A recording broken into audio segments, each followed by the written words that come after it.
Hello everyone, welcome back to Himachal success book. आज हम discuss करेंगे 10 दिसंबर 2021 के करंट अफेयर्स।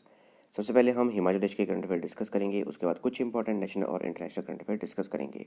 स्टार्ट करते हैं discussion. First question is, when will the 13th session of the 13th assembly of Himachal Pradesh begin? Himachal Pradesh की 13वीं विधानसभा का 13वां सत्र कब शुरू होगा?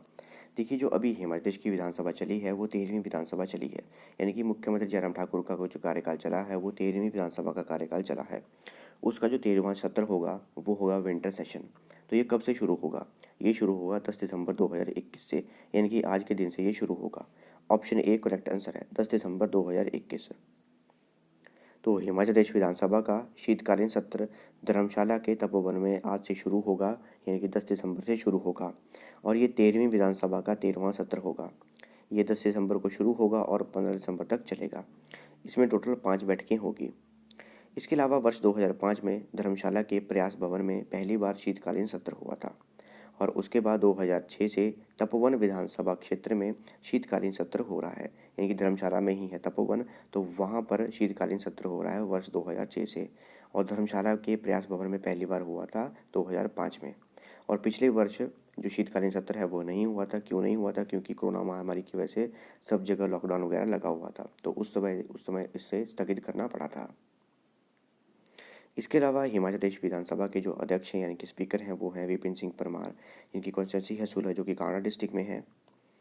और हिमाचल प्रदेश विधानसभा के उपाध्यक्ष, यानी कि जो डेप्यूटी स्पीकर हैं, वो हैं डॉक्टर हंसराज, जिनकी कॉन्स्टिट्यूंसी है चुरह, जो कि चंबा डिस्ट्रिक्ट में है।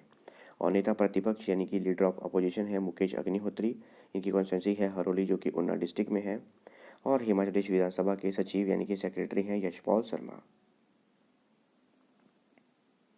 Vivek Kumar, who along with CDS Vipin Singh Rawat died in a helicopter crash, belong to which district of Himachal Pradesh? Vivek Kumar, जिनका chief of defence staff Vipin Singh Rawat के साथ हेलीकॉप्टर हादसे में निधन हो गया, हिमाचल प्रदेश के किस जिले से थे?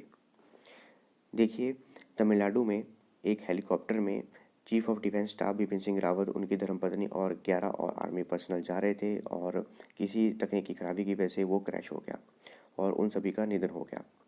तो इनमें एक थे विवेक कुमार, जो कि हिमाचल प्रदेश के कांगड़ा डिस्ट्रिक्ट के रहने वाले थे, तो इनका भी निधन हो गया। ऑप्शन बी करेक्ट आंसर है। In which district is the historic Thod Ranchandi Mata temple situated that turned to ashes due to fire? ऐतिहासिक थौड़ रणचंडी माता मंदिर किस जिले में स्थित है, जो आग के कारण जलकर राख हो गया है? देखिए, हिमाचल प्रदेश के शिमला के चौपाल में स्थित है थौड़ रणचंडी माता टेम्पल। इसे थौड़ माता मंदिर के नाम से भी जाना जाता है, और इसे रणचंडी माता मंदिर के नाम से भी जाना जाता है। शिमला के चौपाल में स्थित है ये, और यहाँ पर भयंकर आग लगी और जलकर ये राख हो गया। ऑप्शन बी करेक्ट आंसर है, तो शिमला में ये स्थित है। With the financial assistance of which bank, Horticulture Department will import over 5 lakh plants from the US and Siberia under the Horticulture Development Program? बागवानी विकास कार्यक्रम के तहत किस बैंक की वित्तीय सहायता से बागवानी विभाग अमेरिका और साइबेरिया से 5 लाख से अधिक पौधों का आयात करेगा? देखिए, हिमाचल प्रदेश में काफ़ी प्रोजेक्ट चलाए गए हैं। कुछ प्रोजेक्ट को एशियन डेवलपमेंट बैंक सपोर्ट करता है, कुछ प्रोजेक्ट को वर्ल्ड बैंक सपोर्ट करता है। तो अभी हिमाचल प्रदेश का जो हॉर्टिकल्चर डिपार्टमेंट है वो लगभग 5 लाख से अधिक पौधों को अमेरिका और साइबेरिया से आयात करेगा, यानी कि इंपोर्ट करेगा। और इसके लिए हॉर्टिकल्चर डेवलपमेंट प्रोग्राम के अंतर्गत जो फंडिंग की जा रही है वो की जा रही है वर्ल्ड बैंक के द्वारा। ऑप्शन बी करेक्ट आंसर है। तो हॉर्टिकल्चर डिपार्टमेंट ये लगभग 5 लाख से अधिक पौधों को इंपोर्ट करेगा, उनका आयात करेगा, और ये किए जाएंगे हॉर्टिकल्चर डेवलपमेंट प्रोग्राम के अंतर्गत, जिसे कि फंड किया जा रहा है वर्ल्ड बैंक के द्वारा। फंड यानी कि वित्तीय सहायता दी जा रही है वर्ल्ड बैंक के द्वारा। इसमें 4 लाख से अधिक जो हैं वो सेब के पौधे होंगे, और इसमें 1.5 लाख से अधिक जो हैं वो टेम्परेट फ्रूट के पौधे होंगे, यानी कि बेरीज, वॉलनट, इस तरह के जो सैपलिंग्स होंगी वो लाई जाएंगी, और इन सभी को लाया जाएगा अमेरिका और साइबेरिया से। इसके अलावा पहली बार ऐसा हो रहा है हिमाचल प्रदेश में कि जो पौधे हैं वो साइबेरिया से लाए जा रहे हैं। तो पहली बार साइबेरिया से ला जा रहे हैं। साइबेरिया जो है रशिया के प्रोविंस है, रशिया का क्षेत्र है, जो कि काफ़ी ठंडा माना जाता है, और वहाँ से ये पौधे लाए जाएंगे। पिछले वर्ष लगभग 9 लाख से अधिक पौधे अमेरिका से लाए गए थे, और उससे पिछले वर्ष इटली से कुछ पौधे इम्पोर्ट किए गए थे। इसके अलावा बात करें वर्ल्ड बैंक की, वर्ल्ड बैंक का हेडक्वार्टर है वाशिंगटन डीसी यूएस में, और इसके प्रेसिडेंट हैं डेविड मॉलपास, और जुलाई 1944 में इसकी स्थापना की गई थी। From which region will the Himachal Pradesh horticulture department import plants for the first time? Himachal Pradesh बागवानी विभाग पहली बार किस क्षेत्र से पौधों का आयात करेगा? अभी हमने डिस्कस किया, तो कहाँ से पहली बार पौधे लाए जाएंगे हिमाचल प्रदेश के बागवानी विभाग द्वारा? तो ये लाए जाएंगे साइबेरिया से। याद रखिएगा, साइबेरिया रशिया का एक प्रोविंस है। डिस्कस करते हैं नेशनल और international current affairs. First question is, what is the rank of finance minister Nirmala Sitharaman on the Forbes list of the world 100 most powerful women 2021? Forbes की विश्व की 100 सबसे शक्तिशाली महिलाओं की 2021 की सूची में वित्त मंत्री निर्मला सीतारमन का रैंक क्या है? करेक्ट आंसर है ऑप्शन सी 37। देखिए, हाल ही में फोर्ब्स मैगजीन द्वारा वर्ल्ड की 100 मोस्ट पावरफुल वुमेन 2021 ये सूची रिलीज़ की गई। यानी कि वर्ल्ड की 100 सबसे शक्तिशाली महिलाएं कौन सी हैं 2021 की, उनकी सूची रिलीज़ की गई, जिसमें कि भारत की फाइनेंस मिनिस्टर निर्मला सीतारमन, उनका 37वां रैंक है। और ये जो सूची रिलीज़ की गई है, ये 18th एडिशन रिलीज़ किया गया है। इसके अलावा निर्मला सीतारमन ये तीसरी बार लगातार इस लिस्ट में इनका नाम आया है। वर्ष 2020 में इनका 41वां रैंक था और 2019 में इनका 34वां रैंक था। और इस बार केवल 4 ही इंडियन वुमेन ऐसी हैं जिनका की नाम आया है इस लिस्ट में। इसमें 37वें रैंक पर है हमारी भारत की finance minister Nirmala Sitharaman. 52nd rank पर है रोशनी नदार मल्होत्रा, जो कि चेयरपर्सन है HCL टेक्नोलॉजी की। 72nd रैंक पर है किरण मजूमदार शॉ, जो कि बायोकॉन की चेयरपर्सन है। इसके अलावा 88th रैंक पर है फाल्गुनी नायर, जो कि फाउंडर एंड CEO है नायका कंपनी की। नंबर 1 पर जो है वो है मैकेंजी स्कॉट, जो कि अमेजॉन के फाउंडर जेफ बेजोस की पहले पत्नी थी। इसके अलावा नंबर 2 पर है कमला हैरिस, जो कि वाइस प्रेसिडेंट है अमेरिका की, और फर्स्ट वुमेन वाइस प्रेसिडेंट है ये अमेरिका की, और पहली ऐसी ब्लैक वाइस प्रेसिडेंट है अमेरिका की, तो इनका नाम भी ध्यान रखिएगा। और नंबर 3 पर है क्रिस्टिना लगार्डे, जो कि प्रेसिडेंट है यूरोपियन सेंट्रल बैंक की। What is the repo rate as per the Reserve Bank of India's bimonthly monetary policy statement? भारतीय रिजर्व बैंक की द्विमासिक मौद्रिक नीति वक्तव्य के अनुसार रेपो दर क्या है? करेक्ट आंसर है ऑप्शन ए 4%। देखिए, रिजर्व बैंक ऑफ इंडिया द्वारा मॉनेटरी पॉलिसी कमेटी के द्वारा जो भी रेट्स हैं वो अनचेंज है सारी सारी, तो इसमें जो रेपो रेट है उसे भी अनचेंज रखा गया है, वो है 4%। रिवर्स रेपो रेट वो है 3.35%, जो कि अनचेंज है। मार्जिनल स्टैंडिंग फैसिलिटी और बैंक रेट ये है 4.25%, जो कि अनचेंज है। बात करें रिजर्व बैंक ऑफ इंडिया की, हेडक्वार्टर है मुंबई में। 1 अप्रैल 1935 को इसकी स्थापना की गई थी और RBI के 25th गवर्नर हैं शक्तिकांता दास। According to annual survey results released by the Indian Institute of Human Brands, which couple had topped the list of power couples? Indian Institute of human brand द्वारा जारी वार्षिक सर्वेक्षण परिणामों के अनुसार पावर कपल की सूची में किस जोड़े ने शीर्ष स्थान हासिल किया है? देखिए, इंडिया का सबसे पावरफुल पर्सन यानी कि सबसे अमीर व्यक्ति कौन है? तो वो है मुकेश अंबानी। तो जो कपल हैं तो वही होंगे, कपल में भी वो और उनकी धर्मपत्नी, तो वो है मुकेश अंबानी और नीता अंबानी। और ये जो लिस्ट जो है पावरफुल कपल्स की इंडिया की, इसे रिलीज किया गया है Indian Institute of Human Brands के द्वारा। Which ministry has organised digital payment Utsav at the Indian Habitat Centre in New Delhi? किस मंत्रालय ने नई दिल्ली में इंडिया हैबिटेट सेंटर में डिजिटल भुगतान उत्सव का आयोजन किया है? तो ये किया गया है ministry of electronics and information technology द्वारा। ऑप्शन डी करेक्ट आंसर है। तो जो हमारी ministry of electronics and information technology है उनके द्वारा डिजिटल पेमेंट उत्सव इसका उद्घाटन किया गया, इसे लॉन्च किया गया इंडिया हैबिटेट सेंटर दिल्ली में। यहाँ पर एक डिजिटल लोगो इसे भी रिलीज़ किया गया। इसके अलावा डिजिटल पेमेंट संदेश यात्रा इसे भी लॉन्च किया गया और इसका एंथम चुटकी बजा के ये भी रिलीज़ किया गया। और इस डिजिटल पेमेंट उत्सव में सिटी यूनियन बैंक ने रुपए on the go contactless solution इसे लॉन्च किया, यूनियन बैंक ने सॉफ्ट पोस मोबाइल ऐप इसे लॉन्च किया और यस बैंक ने yes prosperity reward plus credit card इन्हें लॉन्च किया। इसके अलावा जो हमारा electronics and information technology department है उसके जो यूनियन मिनिस्टर हैं वो हैं श्री अश्वनी वैष्णव, जो कि राज्यसभा के सांसद हैं ओडिशा से, और ये हमारे कम्युनिकेशन और रेलवे मिनिस्टर भी हैं। To accelerate the e-bus services in the India, which organization has launched the e-सवारी India electric bus coalition? Bharat में ई बस सेवाओं में तेजी लाने के लिए किस संगठन ने ई सवारी इंडिया इलेक्ट्रॉनिक बस गठबंधन का लॉन्च किया है? तो किसने लॉन्च किया है? ये किया है नीति आयोग ने। ऑप्शन डी करेक्ट आंसर है। तो नीति आयोग, जिसकी फुल फॉर्म है national institution of transforming India, इनके द्वारा ई सवारी इंडिया इलेक्ट्रिक बस कोएलिशन इसे लॉन्च किया गया और इन्होंने कन्वर्जेंस एनर्जी सर्विस लिमिटेड और world resource institute India in दोनों के साथ मिलकर इसे लॉन्च किया है। इसके अलावा नीति आयोग का जो अटल इनोवेशन मिशन है उनके द्वारा एक डिजी बुक भी लॉन्च की गई जिसका टाइटल है इनोवेशंस फॉर यू। और भारत सरकार द्वारा इलेक्ट्रिक व्हीकल्स के लिए एक स्कीम चलाई गई है जिसका नाम है फेम स्कीम। फेम की फुल फॉर्म है faster adoption and manufacturing of electric vehicles in India. बात करें नीति आयोग की, जिसकी फुल फॉर्म है national institution of transforming India. इसके सीईओ हैं अमिताभ कांत, चेयरपर्सन है नरेंद्र मोदी जो कि भारत के प्रधानमंत्री हैं। 1 जनवरी 2015 को इसकी स्थापना की गई थी और हेडक्वार्टर है न्यू दिल्ली में। इसके अलावा बात करें वर्ल्ड रिसोर्स इंस्टीट्यूट की, इसके सीईओ हैं ओपी अग्रवाल और 2011 में इसकी स्थापना की गई थी, हेडक्वार्टर है मुंबई में। As per the World Inequality Report 2022, India's top 10% population hold what percentage of national income? विश्व असमानता रिपोर्ट 2022 के अनुसार भारत की शीर्ष 10% जनसंख्या के पास राष्ट्रीय आय का कितना प्रतिशत है? करेक्ट आंसर है ऑप्शन डी 57%। देखिए वर्ल्ड इनइक्वालिटी रिपोर्ट 2022 रिलीज की गई और ये की गई वर्ल्ड इनइक्वालिटी लैब जो कि पेरिस में स्थित है उनके द्वारा, और इसमें इंडिया को poor and very equal country में रखा गया है। यानी कि इंडिया की जो कैटेगरी है वो है poor and very unequal country. इसमें भारत की जो 10% आबादी है उनके पास भारत का 57% पैसा है, यानी कि टोटल नेशनल इनकम है। इसके अलावा भारत की जो 1% आबादी है उनके पास भारत का 22% पैसा है। According to the Asia Power Index 2021, what is the rank of India as the most powerful country out of 26 countries?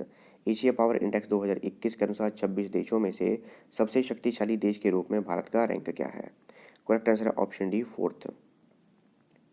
तो एक इंस्टीट्यूट है जिसका नाम है लोई इंस्टीट्यूट, उनके द्वारा एशिया पावर इंडेक्स 2021 रिलीज किया गया और इसमें वर्ल्ड में आउट ऑफ 26 कंट्रीज़ में सबसे पावरफुल लिस्ट में इंडिया जो है 4th नंबर पर है, जिसमें इंडिया का स्कोर है 37.7 और ये टोटल स्कोर जो है 100 से कैलकुलेट किया गया है।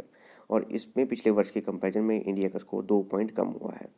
और नंबर 1 पर है अमेरिका जिसका स्कोर है 82.2, दूसरे पर है चाइना 74.6 इनका स्कोर है, तीसरे पर जापान 38.7 और चौथे पर है इंडिया 37.7 और पाँचवें पर है रशिया। और ये जो लिस्ट है ये बताई गई है हमारी मोस्ट पावरफुल कंट्रीज़ की और 26 कंट्रीज़ इसमें असेस की गई हैं।